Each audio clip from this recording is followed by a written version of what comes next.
nabi maxamed sal allahu calayhi wasalam waa midka u naxariista, agoonta, waa midka u naxariista, masaakiinta. waa midka u naxariista. indhahayga maba aysan qabaninba weligood qof adiga kaa wanaagsan nabi maxamedow. وأجمل منك لم تلد النساء. السلام عليكم ورحمة الله وبركاته. هلا ميرا بدون كجوكتان ولكن أبو محمد عبدو محمد يوسف إيوه walaashina maryama waxaad ogtihiin ama la socotaan caalamka waxa ka socda oo dhulkii dhan gelgelay. nin gaal ah oo najis ah, qalbigiisa iyo jirkiisuba uu najis yahay, 24 saacba uu najaaso yahay, ayaa nabi maxamed sallallahu calayhi wasalam aflagaadeeyey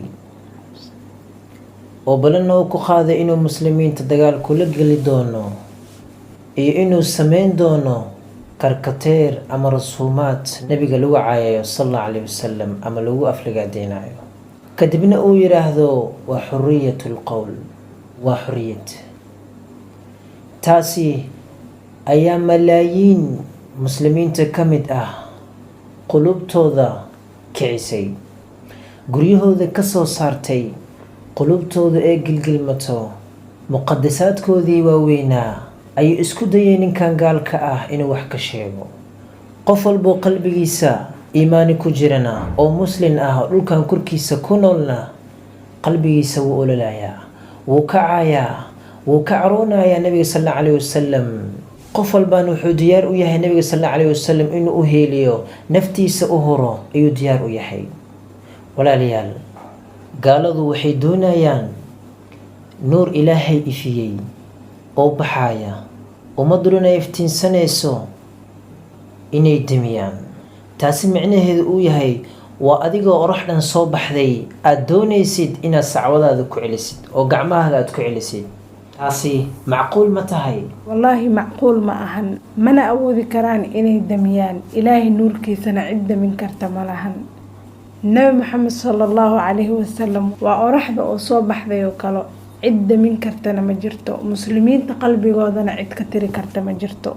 najiskaas oo gaalka ah uu iska hadlay oo kaliya, qalbiyan iyo jismiyan ayuu banijaaso ka yahay.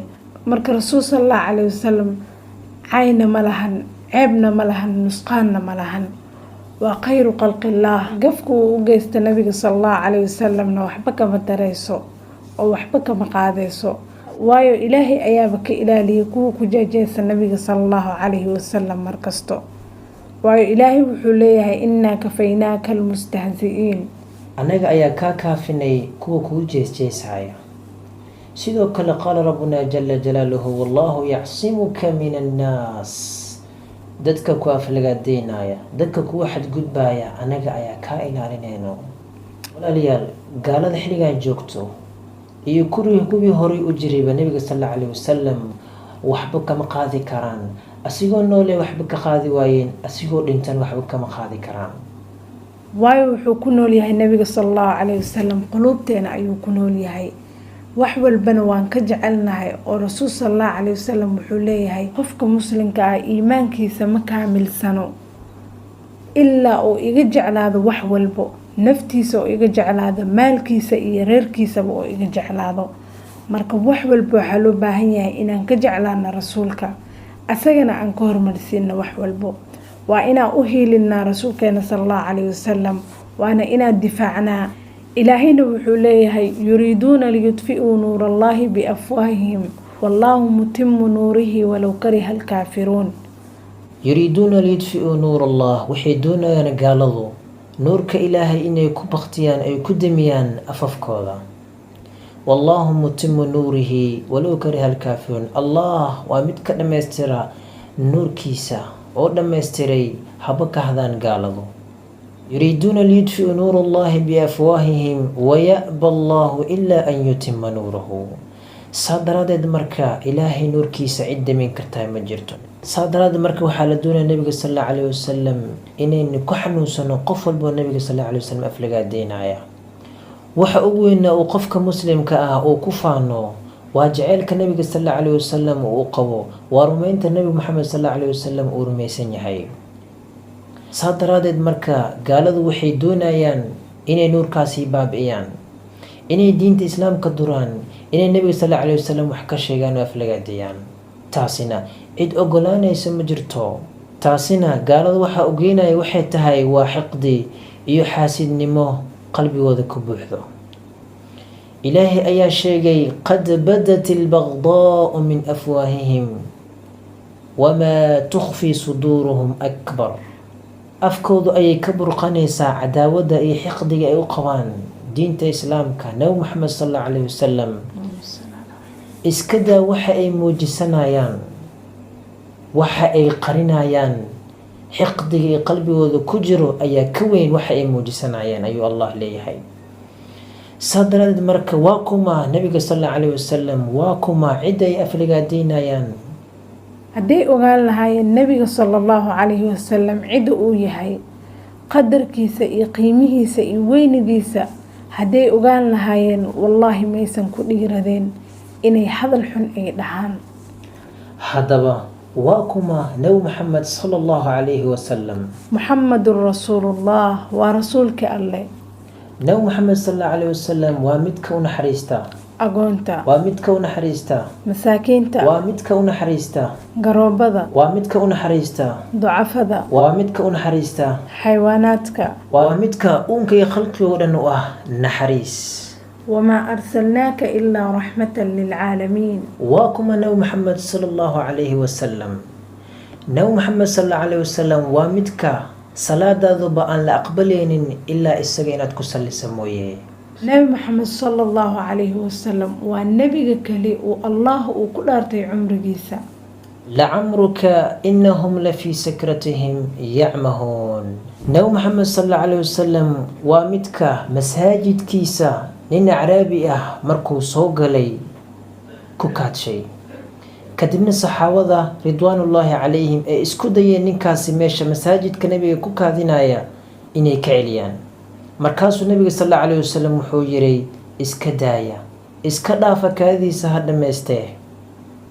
markuu kaadidiisa dhammaystay ayuu tartiib u yeeray, markaasuu u sheegay meeshaani ma ahan meel lagu xaaji guto, waa meel ilaahay lagu xuso, dikri iyo qur-aan aqris iyo salaad ayaa loogu talagalay.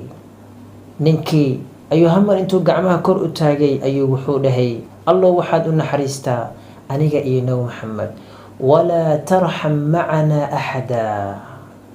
qof kale aan labadeena ahayninna ha u naxariisanin. nabi maxamed sal allahu calayhi wasalam waa midka magaciisa allah jala jalaaluhu aan ugu yeerin si toos ah. hadduu nabiga u yeerayo nabi maxamed sal allahu calayhi wasalam uuma yeeri jiray magaciisa, ee wuxuu ugu yeeri jiray inuu tilmaamo nebinimadiisa. yaa ayuha nabiyu xasbuka allah waman itabacaka min almu'miniin. yaa ayuha nabiyu xarid almu'miniina cala alqitaal. يا أيها النبي قل لمن في أيديكم من الأسرى. يا أيها النبي لم تحرم ما أحل الله. يا أيها النبي اتق الله ولا تطع الكافرين والمنافقين. يا أيها النبي قل لأزواجك إن كنتن تردن الحياة الدنيا. يا أيها النبي إنا أرسلناك شاهدا ومبشرا ونذيرا. يا أيها النبي إنا أحللنا لك أزواجك. يا أيها النبي قل لأزواجك وبناتك ونساء المؤمنين يدنين عليهن من جلابيبهن. يا أيها النبي إذا جاءك المؤمنات يبايعنك. يا أيها النبي إذا طلقتم النساء فطلقوهن لعدتهن. يا أيها النبي جاهد الكفار والمنافقين واغلظ عليهم. يا أيها الرسول بلغ ما أنزل إليك من ربك. meesha waxaa ku ogaatay nabi maxamed sal allahu calayhi wasalam allah qur-aanka dhexdiisa inuusan ugu yeerin nebigiisa muxamed sal allahu calayhi wasalam oo toos ah ilaahay uguma yeerin. nabi maxamed sal allahu calayhi wasalam waa midka asigoo socda shimbir ee garabkiisa soo fuushay ayadoo wareersan oo ilmaheedii laga qaaday. markaasuu saxaabada wuxuu ku dhahay yaa ka qaaday caruurteeda shimbirtaan. markaasuu nabi sal allahu calayhi wasalam wuxuu dhahay u soo celiya caruurteeda naxariis aada u naxariisanaysaan daraaddeed, u soo celiya ayuu dhahay. fiiri naxariistiisa nabi maxamed sal allahu calayhi wasalam, u fiirsa shimbirtaasi. xayawaanaadku xataa way ay garanayeen nabiga sal allahu calayhi wasalam naxariistiisa oo sida u soo socotay garabkiisa ayay kusoo degtay oo waxay og tahay qof naxariis badan inuu yahay nabiga sal allahu calayhi wasalam. nabi maxamed sala allahu calayhi wasalam waa midka ilmaha awowga uu u yahay ilmo ka mid ah oo dushiisa saarnaa isagoo salaad ku jiro, salaadiina oo u dheereeyay ilmahaas yar dartiisa ilaa isaga uu kaskiisa aga dego. naxariis heerkaas la-eg ayuu lahay nabiga sala allahu calayhi wasalam. nabi maxamed sal allahu calayhi wasalam waa midka salaadiisa u khafiifiyey uu soo gaabiyey qaylo cunug yar uu maqlay, hooyadiisana uu ogyahay inay gadaashiisa ku dukanayso si aysan salaada waswaas uga galin ayuu salaadii u khafiifiyey. naxariistiisa fiir nabiga sal allahu calayhi wasalam.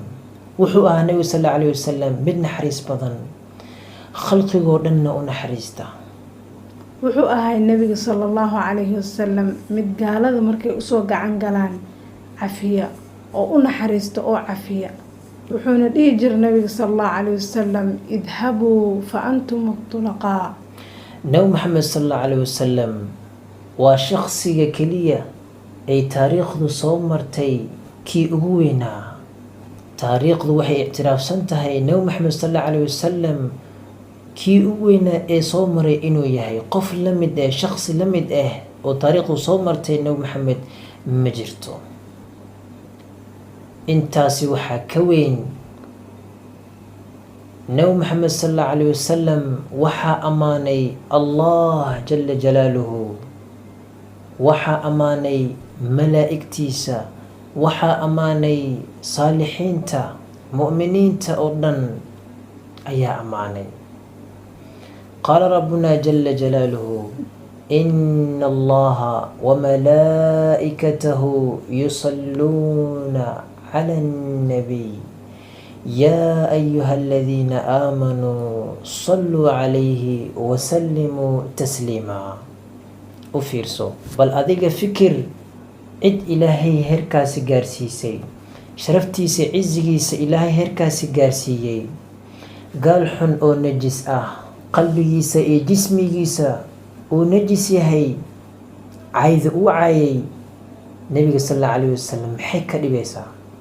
sidoo kale nabiga sal allahu calayhi wasalam allah jala jalaaluhu qur-aankiisa wuxuu ku sheegay inuu yiri warafacnaa laka dikrak, xuskaaga iyo sheegidaada ayaan koryeelnay ayuu allah leeyahay. qof walboo muslin ah sakan walba iyo daqiiqad walbo intaasoo malyan ayaa nabiga sal allahu calayhi wasalam ku salinaysa. gaal xun wax uu ka qaadi karo ma jirto. qurayshna waxay isku daysay inay nabiga sal allahu calayhi wasalam ay dilaan, xiqdigoodii xaasnimadooda meesha ay gaarsiisanayd. laakiin nabiga sal allahu calayhi wasalam waa laga ilaaliyey oo wallahu yacsimuka min annaas, ilaahay ayaaba kaa ilaaliyay dadka inay ku dilaan ama wax ay ku gaarsiiyaan. u fiirso gabaygan cajiibka ah oo lagu ammaanay nabi maxamed sal allahu calayhi wasalam, uu ku ammaanay saxaabiga magaciisu yahay ama shaacirkii nabiga sal allahu calayhi wasalam xasaan ibnu thaabit radia allahu canhu. oo wuxuu dhahay nabiga sal allahu calayhi wasalam asigoo ammaanayo wa axsanu minka lam tara qattu cayni wa ajmalu minka lam talid الnisaa'u خلقت مبرأ من كل عيب كأنك قد خلقت كما تشاء. indhahayga maba aysan qabaninba weligood qof adiga kaa wanaagsan nabi maxamedow. وأجمل منك لم تلد النساء. taasina waxaaba kasii qurux badanba haweenka maba aysan dhalin qof adiga kaa qurxan nabi maxamedow. خلقت مبرأ من كل عيب. waaba lagu abuuray nebiyow adigoo ceeb dhan bari ka ah. qofka maanta nebiga aflagaadeynayana asaga ayaa hoog iyo ba u sugnaaday. كأنك قد خلقت كما تشاء. waxaaba moodaa nebiyow inuu alla ku abuuray sidaa rabtay. sidaa daraadeed nabiga sal allahu calayhi wasalam meel ceyb iyo nuqsaan uu ka leeyahay ma jirto. waa khayru khalqillaah muxamadun sala allahu calayhi wasalam. saa daraadeed markay faa-iidooyinka ku jira dhacdooyinka noocan camal markay dhacaan, waxyaabaha ugu waaweyn waxaa ka mid ah sidaan oo kale markii nabiga loo aflagaadeynayo waxaa soo bata in diinta islaamka lasoo galo, dadku inay qaataan diinta nabi maxamed sal allahu calayhi wasalam. islaamkii ayaa dadkii kusii faafaya. asiga wuxuu isleeyahay diintii islaamka dur oo wax ka sheeg, bal asiga ayaaba albaabka usii faraaya. kii nabiga sal allahu calayhi wasalam oo xiqdi iyo xaasidnimo u hayay markuu arko dadkaani sidaan u wada kacay, muslimiintao dhan sidaan u wada kacay, wuxuu isleeyahay bal qofkan sidaan loo aflagaadeynayo waa kuma oo kabardoon. intooda badan kutubta ayay ku laabtaan, kadibna waxaad arkaysaa ayagoo rumeeyey nabi maxamed sal allahu calayhi wasalam oo wixii ka rumaysnaayeen iyo wixii ay arkeen ayaa kala duwan. marka waxaa badanaya intaasoo qof inay diintii soo gasho ee islaamka qiimihiisa ay ogaadaan. marka intay moodayaan ayaga inay wax burburinayaan, bal faa-iidooyinka ku jira ayaa waxay tahay in dad badan ee sidaan oo kale ay kusoo islaamaan.